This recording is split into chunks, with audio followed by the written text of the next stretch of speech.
Welcome into the Odds and Audibles podcast. I'm at Premier Scopel, Jared Mack on the show. It's a Monday.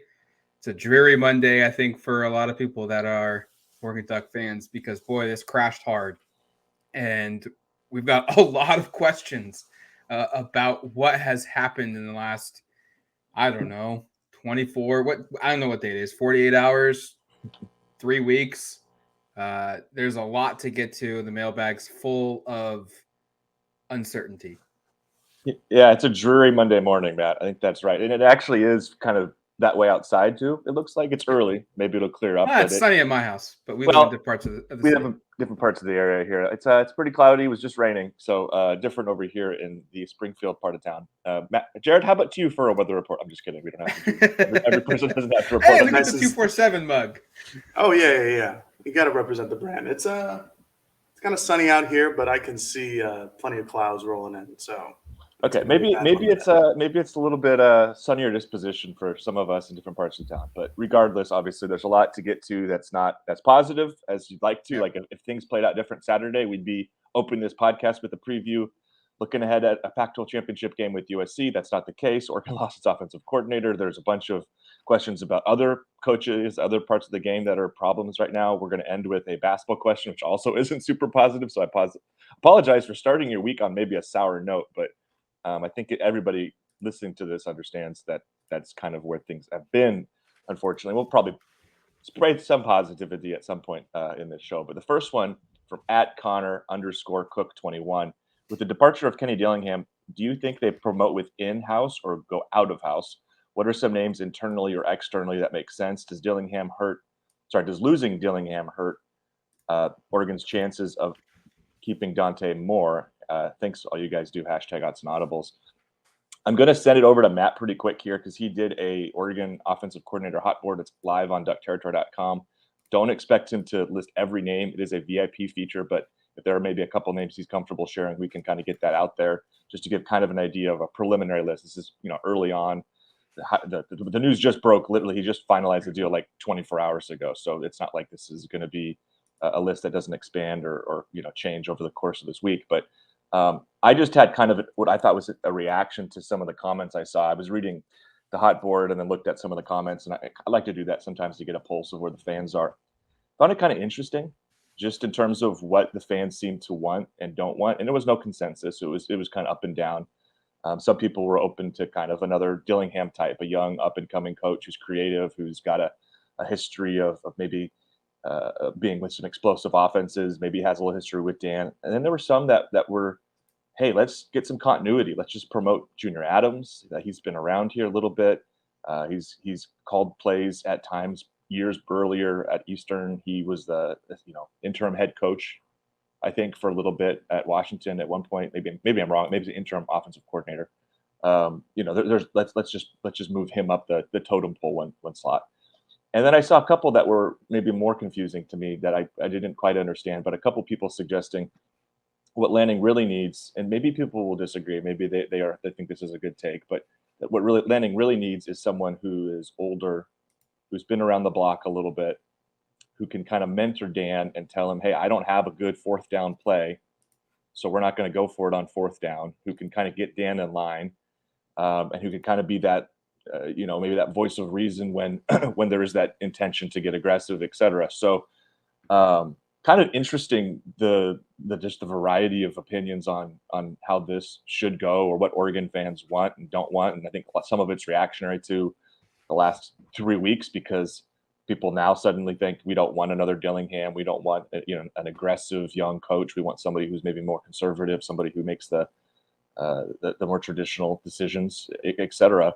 But we were also here not that long ago, not everybody, but praising a lot of these aggressive decisions too. So that speaks to kind of how things change over the course of, how losses impact kind of the discourse. But that's just kind of something I thought was interesting of kind of, not to frame that as being a consensus because it wasn't, but just some of the things I read were kind of varied a lot in terms of what people want. So Matt, I'll toss it over to you. Kind of what are some names or who are some people that we should know early on in this process?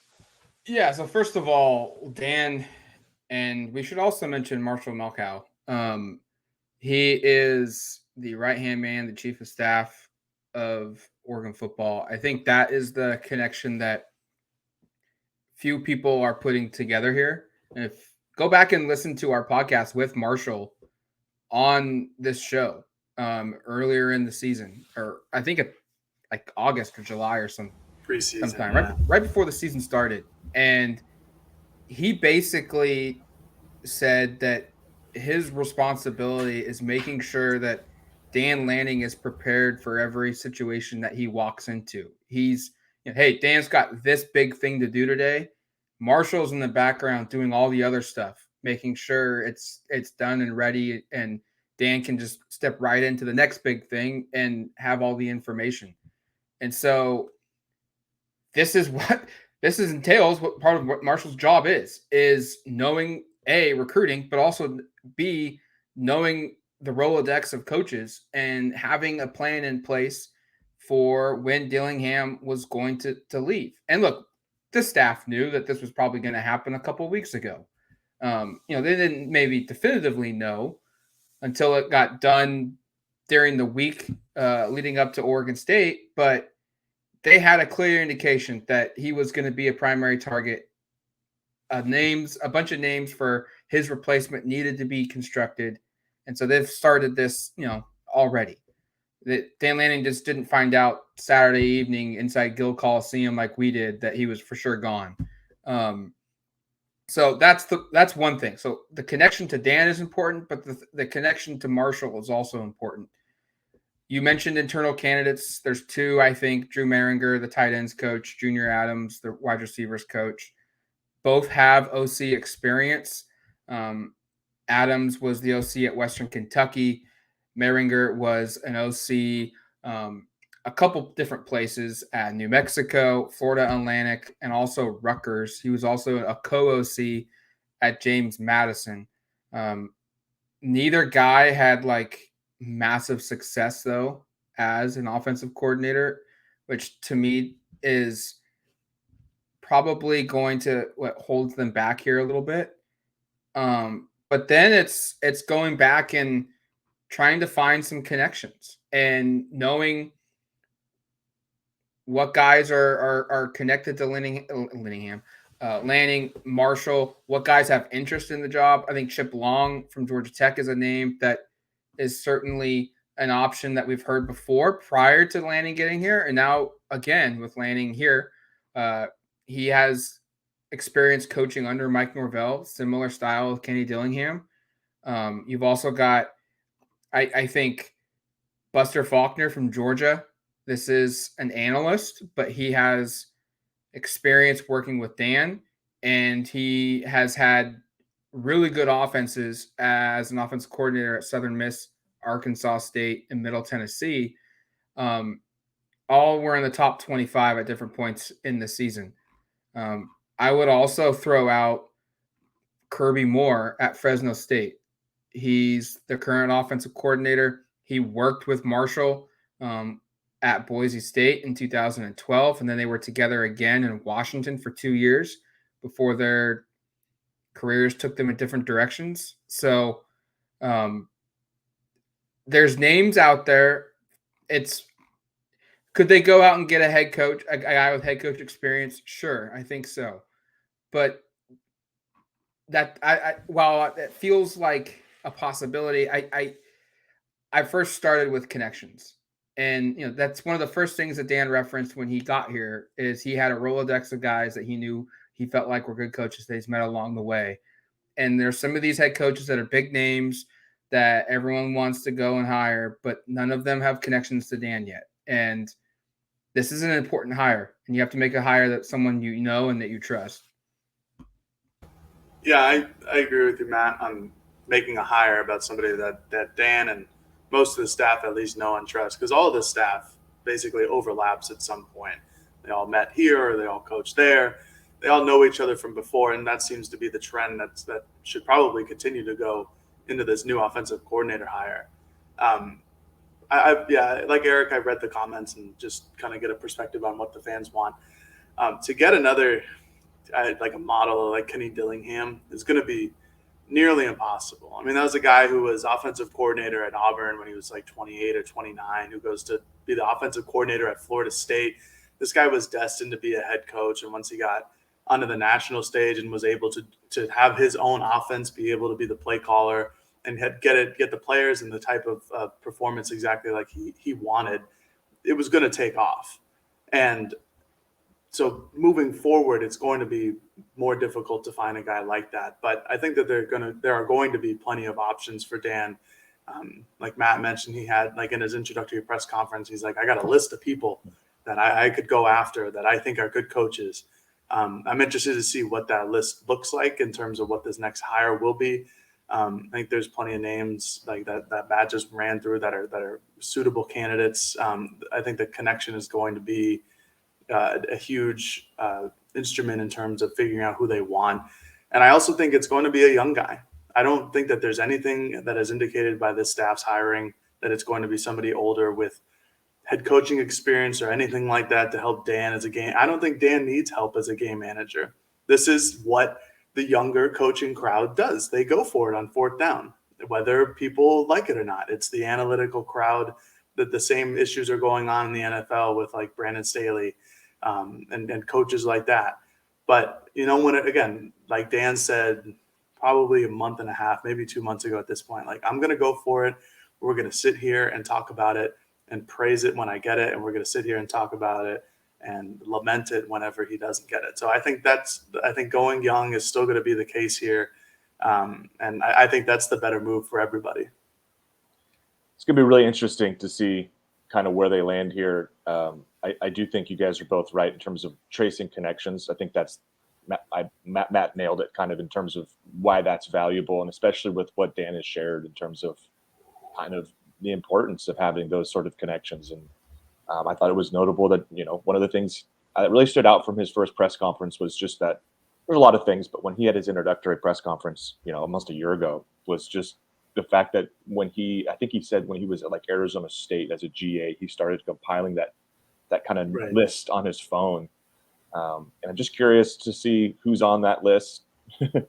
Obviously we don't have access to the list. It'd be a great list for Dan to make public, right? It would be really fun to look at. But I'm just curious to see kind of who are we missing.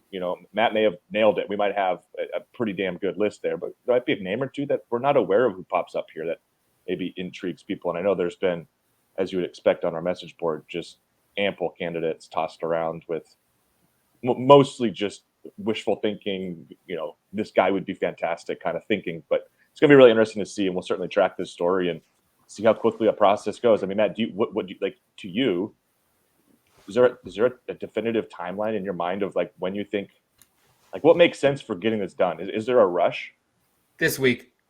Mm-hmm. So this time last week, we were talking about how if they beat Oregon State, there was going to be a game in Las Vegas, and that was going to take away a week in recruiting, and that signing day is just a couple of weeks away. And now that they lost, you want to be in Vegas, but I guess the half glass full approach to this is you can get recruits on campus this week. You can host players for official visits, and you need to make this offensive coordinator hire this week, get this guy on campus, or at least be able to point to him in your meeting rooms on the weekend saying, hey, he can't talk to you yet because just the paperwork of compliance hasn't gone through yet, but he's here. He's signed the deal. He's going to be here. This is what our offense is going to look like. We'll get you on a Zoom call with him on Tuesday when you get home and he's actually started his job on Monday. You need to be able to say that. And you basically need to say that to one person, and that's Dante Moore, the 5-star quarterback. And I'm not saying you need to hire a quarterback or an offensive coordinator just to keep Dante Moore happy, but like there's so much that comes with keeping Dante Moore happy. And this offense, obviously you need to pick a player or a coach that fits the scheme, you trust long term. But if you let this play out for 2 or 3 or 4 weeks you may end up getting an awesome coach, but the short-term ramifications of it happening could be drastic. So it's a high-pressure situation. And let's also note here, he didn't say he was gone. He also didn't say he was coming back, but Bo Nix is also still floating out there. And if you hire an offensive coordinator and you get him with Bo Nix in a room the next couple of days or the next week or so, and he gets excited about that hire as well, not only could you keep Dante Moore, maybe Bo Nix does give a strong consideration of coming back to Oregon in 2023. Right now, I would say go, young man. Go to the NFL. Your stock is as high as it's ever been. But and we live in a world, and the NIL is a major player for a lot of people. And if a big offer comes to him to stay at Oregon for another season, he mentioned some guys like college football and want to stay in college football. If they get the right OC hire, maybe Nix opens up to the idea a little bit more of coming back for a fifth season of college football, a second at Oregon. I was just gonna. Sorry, Eric. I was just gonna speak quickly on the timeline of when this needs to happen. And like Matt, it's got to happen within the week.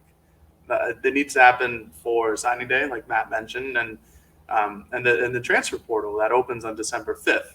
That's going to be a huge caveat in this program. And there's either going to be, regardless, there's going to be a lot of people going and a lot of people coming in. The numbers we'll eventually find out by the end of it all. But hiring an offensive coordinator, being able to point to the guy like Matt was just saying and point to him and be like, this guy right here, whoever this is going to be our offensive coordinator for the next season. Get to know him. Maybe that sways a couple guys to stay. Maybe that, like Matt said, maybe that sways Bo Nix. Maybe that sways whoever it is that might enter the transfer portal or is thinking about it after this last season. I think that's critical.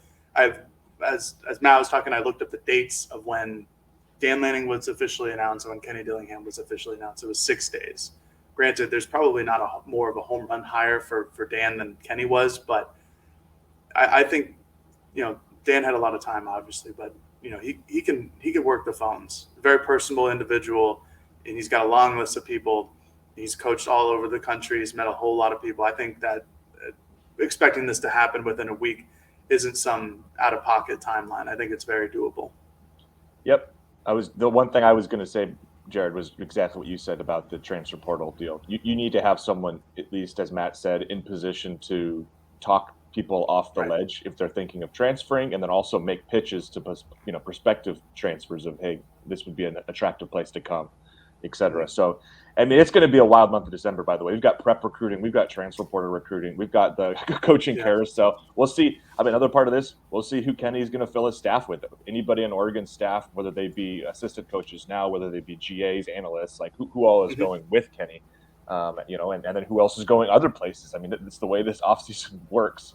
Yeah, this is not the Oregon football staff from what was that, about 2001 through 2013, where it was like everybody was here for like 12 straight years almost. I mean, the continuity was incredible. Turnover happens a lot more frequently these days. Just to throw this out there as a joke, Marcus Arroyo just got let go. Oh no, the Fighting Arroyos, absolutely not. You don't want to bring him back? He looked a lot good. His offense has looked a lot better away from Mario Cristobal. I'm not saying he needs to be the guy, but bring back Joe Moorhead. Let him actually work this year. I'd rather take him away from Akron. One more thing, real quick. Maybe not real quick. We'll get to this, I'm sure, at a later podcast. But like Josh Pate said on our podcast a couple weeks ago, the transfer portal is going to be absolutely bonkers this year. I think everybody thought it was going to be crazy last year. It was. It's going to be even crazier this year now that NIL is in full swing and everybody knows what's going on and everybody has an NIL collective. I just think that those who are listening and those who read our message board should be prepared for lots of names from any school to enter the transfer portal and not to freak out if X amount of players leave, because there are X times 6 amount of players left in the transfer portal to talk to. So I don't know. I don't know what Oregon will look like next year, but I will tell you that it'll probably be pretty damn different. Did you guys see what happened with an NIL collective at Kenny Dillingham's press conference? Yes. This is absolutely wild. Yeah, college football. I don't think Eric knows. Go ahead. I was covering a women's basketball game and kind of offline most of Sunday. So he is taking questions. It's in the middle of the press conference, taking questions, and all of a sudden, some guy I'm assuming he's a big booster, probably not the like top booster at ASU, stands up and says, I believe in Kenny Dillingham. I want him to succeed at Oregon. I'm committing $1 million to the Arizona State NIL collective right now because I want to ensure the best players stay at ASU and the best players come to ASU. What a world. Must be nice. I mean, that's just, I mean, we already know what's going on, but that's just wild to see that. Sounds that play out. sounds very staged publicity stunt to me, but a good one, right? I mean, like the message is the word is passing, right? Like it's spreading around. It's now spread to our listeners.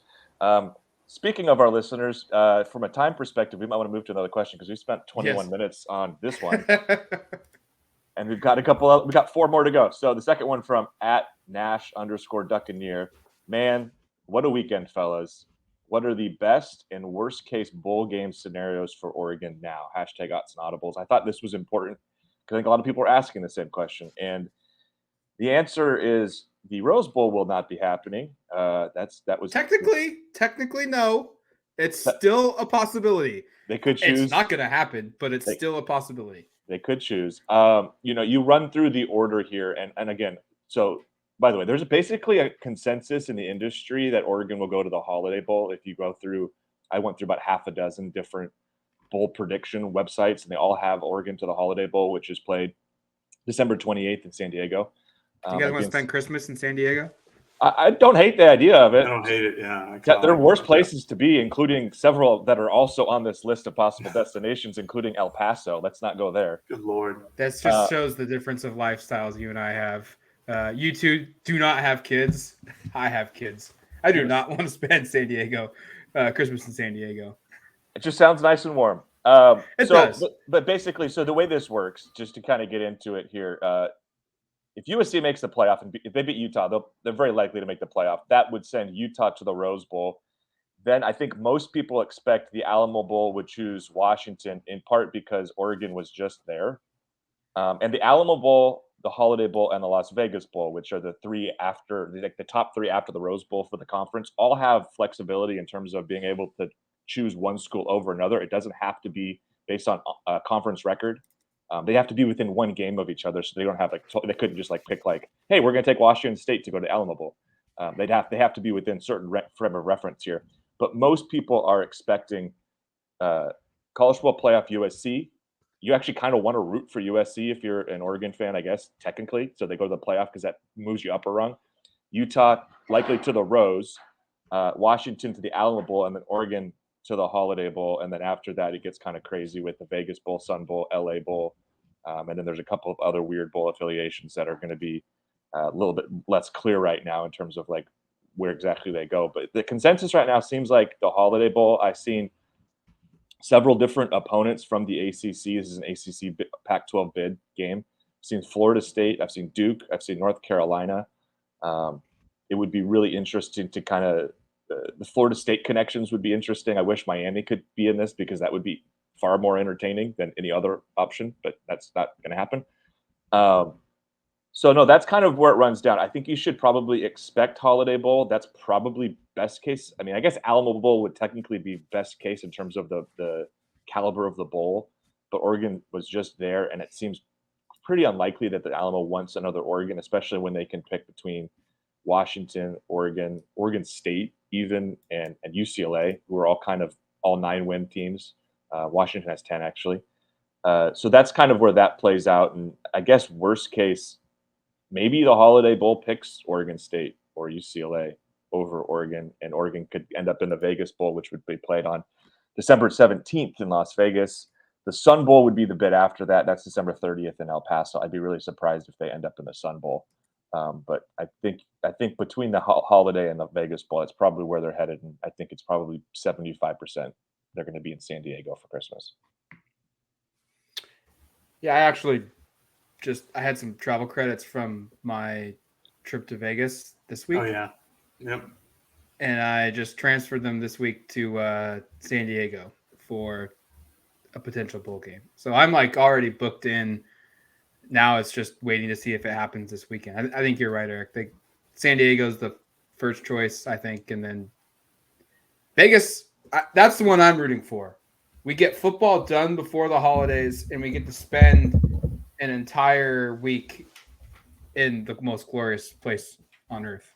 Is that Eugene? Most glorious place on earth. Good Lord. Yeah, I don't have anything else to add because there's not a whole lot else to add. It's just if this happens, then that.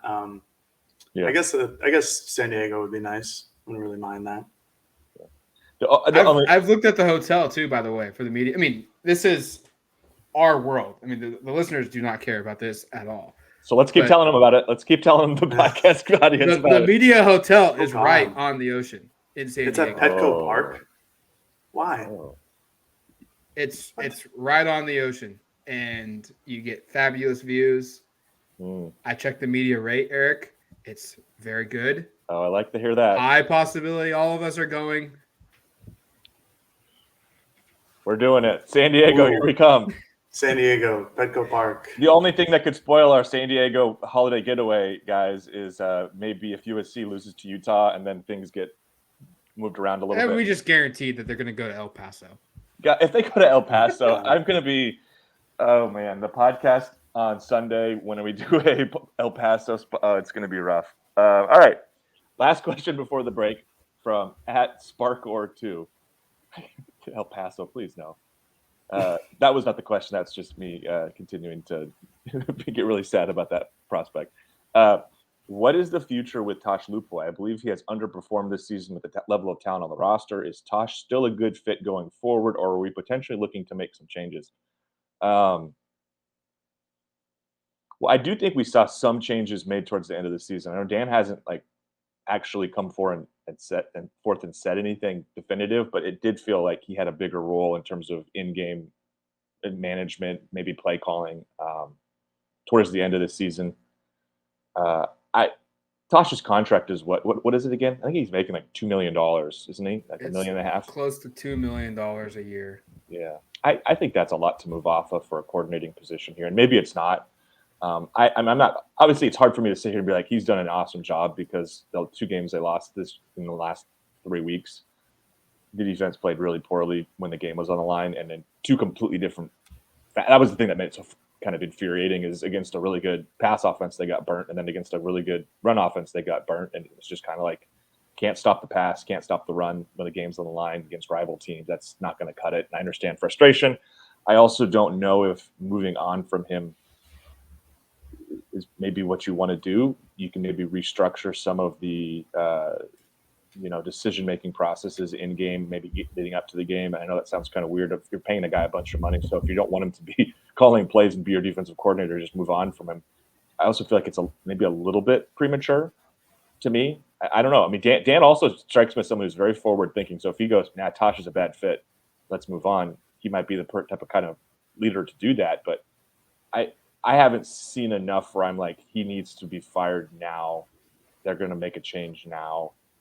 That's not to say I thought the defense was good, because it wasn't. It was pretty pathetic at times, especially this last. I still can't get over. I mean, I've kind of everybody who's asked me about the game. My first response to kind of what happened. My first response has been they led by 21 points. And the other team scored 28 without throwing the football at all. Like that just I don't know how that happens.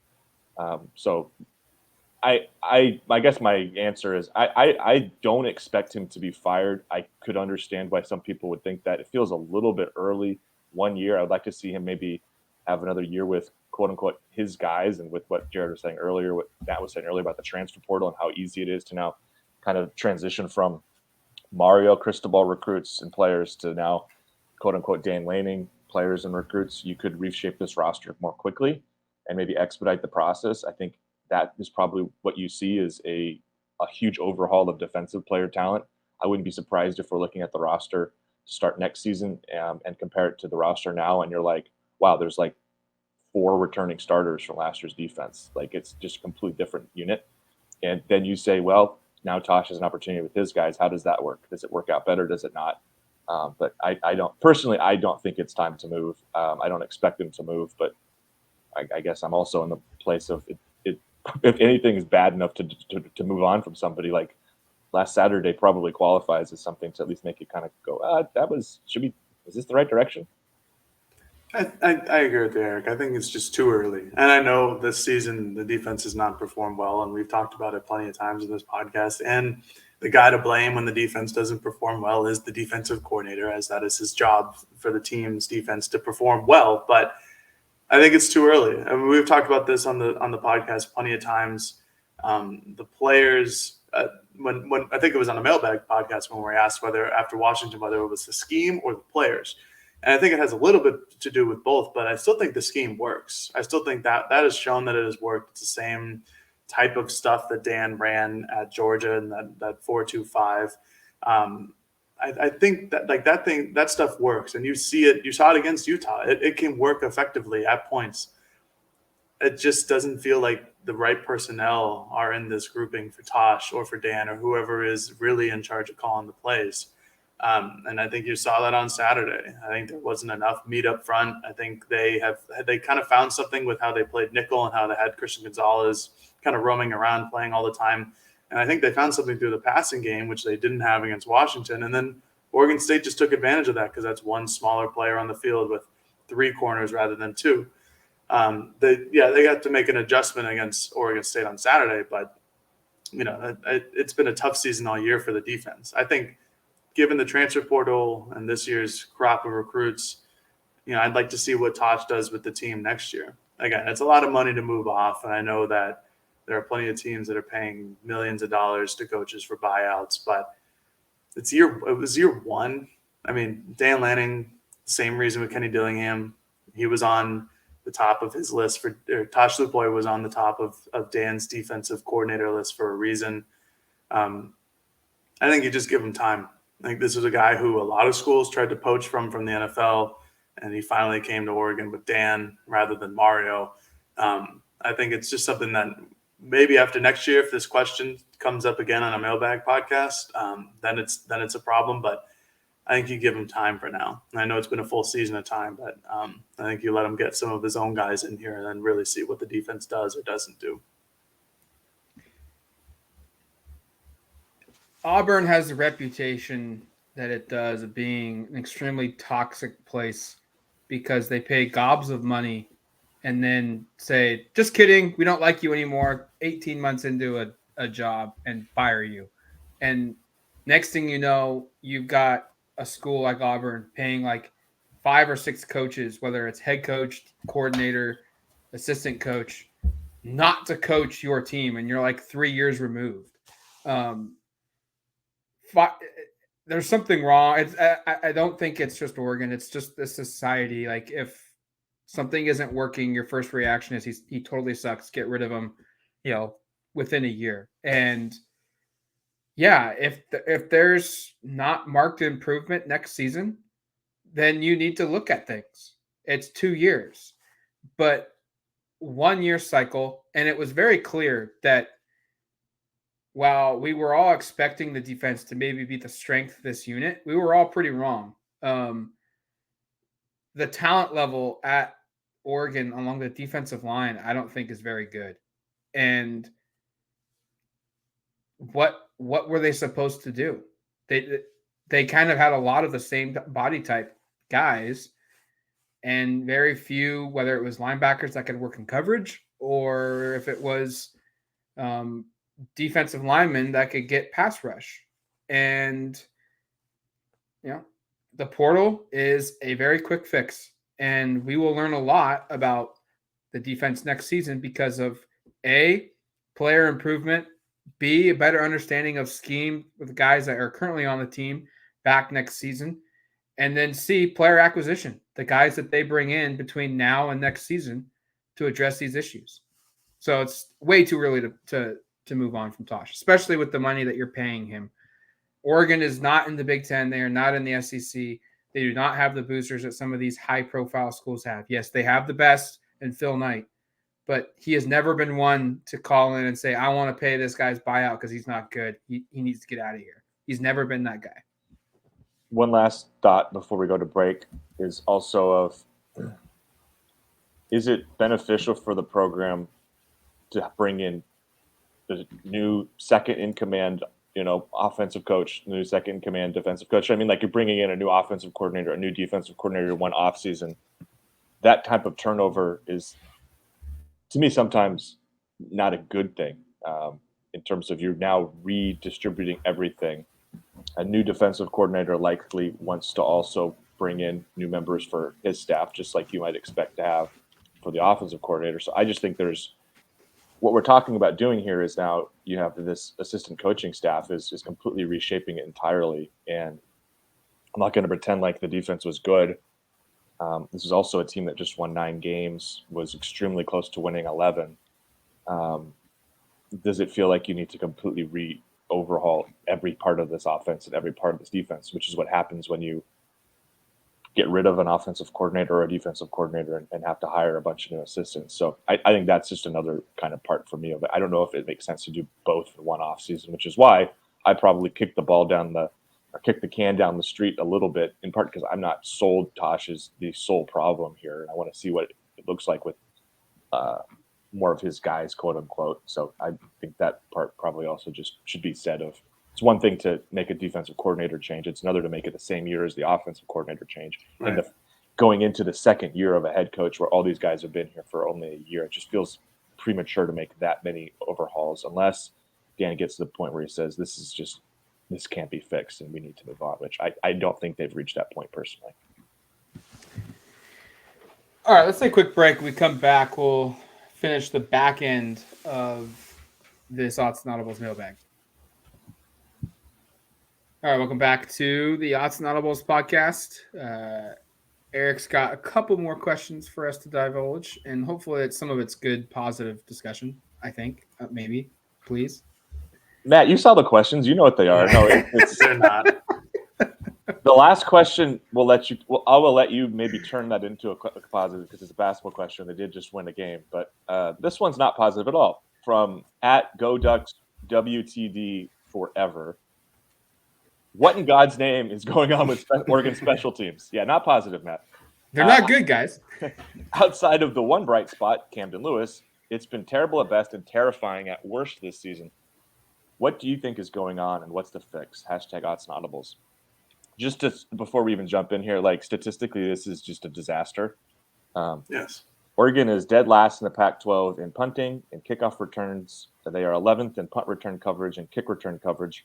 They are 9th in punt returns, and that was increased over the last couple of weeks by some sort of decent Chris Hudson returns, or else they would be they were dead last in that, like, before the Washington game. So, this was a deal where, remember how much in the spring we talked about the Joe Lorig hire, and he came in and said that, he addressed some of these statistical pitfalls last year that were just like, how do you guys feel about being the 108th best kick return coverage unit in the country, or whatever it was? And we got to treat this like we treat offense, like we treat defense. It's got to be treated with the same equity. They seem to do it in practice. I mean, I'm not saying that they seem to be awesome in practice, but they devote a lot of time in practice, right? The first period that Jared and when Matt was coming out earlier in the year that we got to watch every day was a special teams practice period where they worked on all sorts of multitudes of special team things over and over and over again. So the fact that you've got issues in basically every one of these areas is extremely concerning. Joe Lorig's track record is excellent.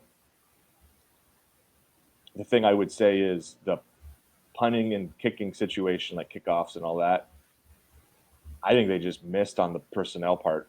That's not going to fix all of it, right? But, I mean, Oregon averaged 37 yards per punt this year. They had 4 different guys punting, and then the final regular season game, a guy was the worst. Like, it didn't get better ever. The punting actually probably was at its best early on in the season, and then they made a couple of changes. And I'd actually be curious to know, going back and looking at it, what do you regret moving away from some of the guys early on? I mean, the numbers weren't great, but maybe it couldn't have gotten worse than it was at the end. I don't know what the fixes at punter, but to me, it's clear it's portal. You're going to go out and you're going to hit the portal hard for in terms of punting. You've got Camden Lewis, who's a great, field goal kicker, kickoffs. He's done a little bit of kickoffs at the end here. Like, I think you don't have to worry about replacing him for the upcoming season, but you need to find a replacement after that. And I think you go out and you try to find another guy who can handle kickoffs too. I mean, I think there were moments where Andrew Boyle was pretty damn good, but it wasn't great at the end of the season. And whether it was because of injury or something else, he did not finish the game against Oregon State kicking off. And you had Camden Lewis, who kicked one kind of short that was returned to the midfield. So I mean, there's a lot of things from a kicking perspective. I think the coverage and return stuff is frustrating. And I just think that goes back to the thing I've said recently that is probably surprising, but I think team speed isn't great.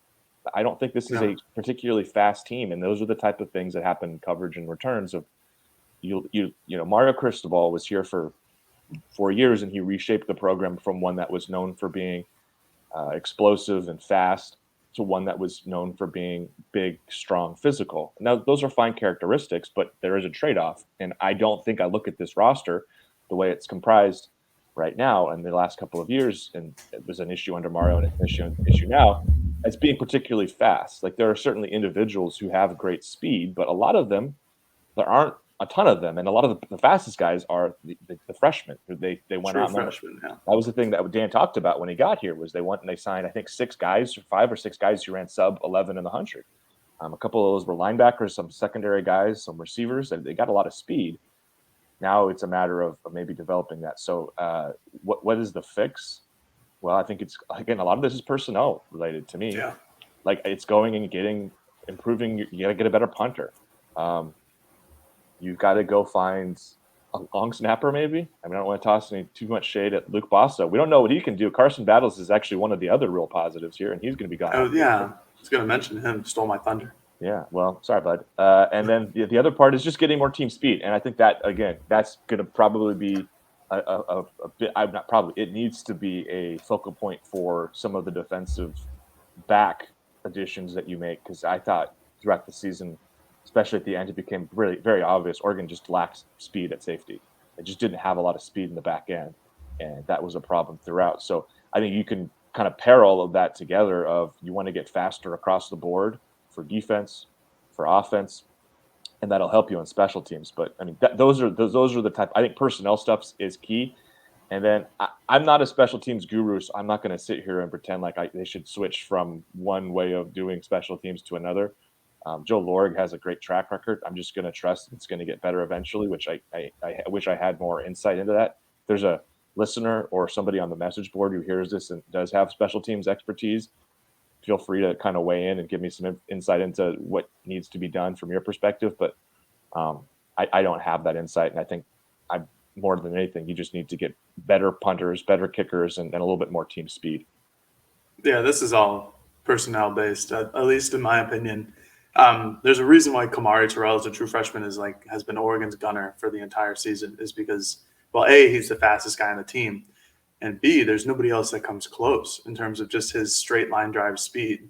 But that's a true freshman, and there wasn't anybody else on the roster who kind of compared to what he can do in the open field as just being a burner and getting down the field and maybe getting there in punt coverage. But, they have – no disrespect, but they have, Bryce Betcher, who is a walk-on safety, as like one of their main guys on special teams. And granted, Bryce is a good athlete, but again, this is a personnel thing. And I talked to my dad about the Oregon State game afterwards, and just like Clemson and how they lost, special teams just was an absolute disaster. And it kind of has been all season. It just hasn't snowballed like this. There just hasn't been a muff punt or something like that. As I was talking to my dad, I basically just told him, they brought in 2 punters and 2 kickers and ended up in the transfer portal, and then all 4 of them ended up being punters at one point during the season. So that's never a good thing. If you have 2 punters, you don't have 1 punter. If you have 4 punters, you sure as hell don't have a punter. And so that's going to be priority number 1, is just getting a punter. I think Camden did an excellent job in field goals. Obviously, Carson Battles, like we mentioned earlier, was an excellent long snapper. Boyle was pretty darn good as a kickoff specialist too. He had those 2 kickoffs against Washington, but a big picture scope of the things, he was a good kickoff specialist for Oregon. He put plenty in the end zone, didn't allow a lot of returns. But with Lorig, I firmly believe once he gets his personnel in there that he can do better. During spring camp, or at least fall camp, the very beginning of it, when he was like, we take this very seriously. We got to look at how we're this ranked in the country. Oregon's 116th in both net kick return and punt net, and then kickoff return. Both 116th in the country. Bad, just not good. They just need to replenish most of their special teams personnel, and especially at the punting position, because it's just been an unmitigated disaster. There's not much more for me to say, because then you'd just be being mean at this point. But true. They were not good. They need to be better. They were terrible. Get better. Heard it here first, folks. You're on mute, Eric. And now I'm not on mute. All right. Last question. We're going to toss this right over to Matt. From Big O Duck. What's going on with men's basketball and injuries? What are the expectations for this team? We should note Sunday was a good day for the basketball teams. Both had bounce-back wins. The women beat Michigan State. And the men, who are exceptionally shorthanded, Matt, you can kind of get into the details of it because I'm having a hard time tracking it. And I was looking at the box score and like walk-ons are starting. Beat Villanova, which was a nice way to end a weekend that had a really awful start with both the men's and women's teams losing their games Thursday, Friday. Women didn't play Friday, but the men did. And then obviously the rivalry up in Corvallis for football. Oregon men 3-4. They have, I feel like 3/4 of their roster is injured. Like, I mean, what more is there to say, Matt? I mean, kind of lay out what the tenor is and kind of where things are right now for this program. It is as bad as I've ever seen, to the point when Friday night, Nate Biddle and N'Faly Dante left the same game with injuries. And going into that game, Tyrone Williams was in a boot to start the game. We asked Dana, hey, these 3 guys are now hurt. What's the status here? How long are they going to be back? And Dana basically did what I just did. And it was like, guys, it's getting so bad. We're laughing at just how bad it's getting. He's not laughing at the fact that guys are getting hurt and he thinks that's funny. It's just how ridiculous the injuries have become. I've never seen this happen. Look, we said last year Oregon football was decimated by injuries, and this is worse.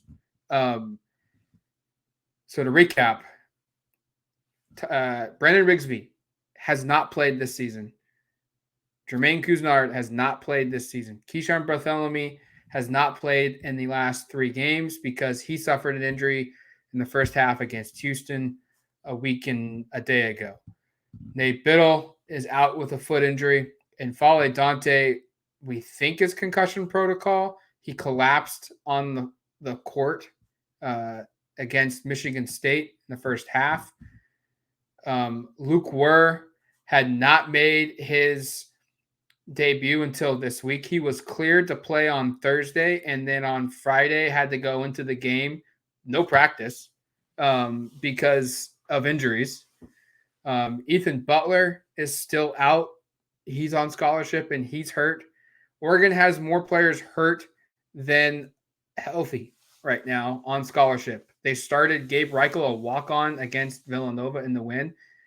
Now, it is getting better. The good news is coming. Tyrone Williams did play like 12 minutes against Villanova off the bench. He is expected to continue to get healthier and healthier and be available moving forward. Brendan Rigsby went through a full pregame workout ahead of Villanova and then did not play. But Dana Altman said that he should be back this week, which is really good news. He said it's going to be rough because he hasn't practiced since like early October. But he made it very clear that he will help this team. And I don't want to overhype him, but Dana Altman never really does that. Never really comes out and says a guy who's never played a single minute yet at Oregon is going to be really good eventually. So I think they're really high on Rigsby's impact. And then Altman was very optimistic that Dante would be available at some point this coming week when they play Washington State at home and UCLA on the road on Sunday. Half glass empty, they're 3-4. They've not looked good. They've struggled mightily in some games.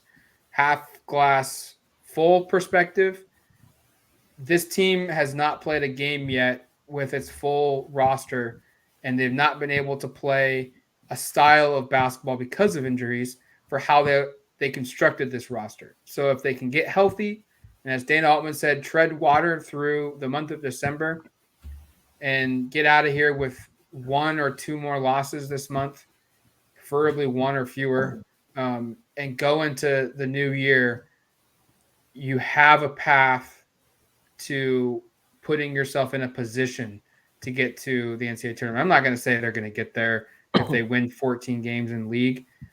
It's an unfortunate scenario where the season has been decimated by injuries so bad so quickly that they've really put themselves in a tough hole. But you can at least give yourself a path out if you can kind of tread some water here for the next 6 weeks. As Matt said, the men have a couple of conference games this year in the month of December, both this week, and then they'll go back to non-conference play for about 4 more games. They play Washington State Thursday in Eugene. They play UCLA on Sunday in Los Angeles.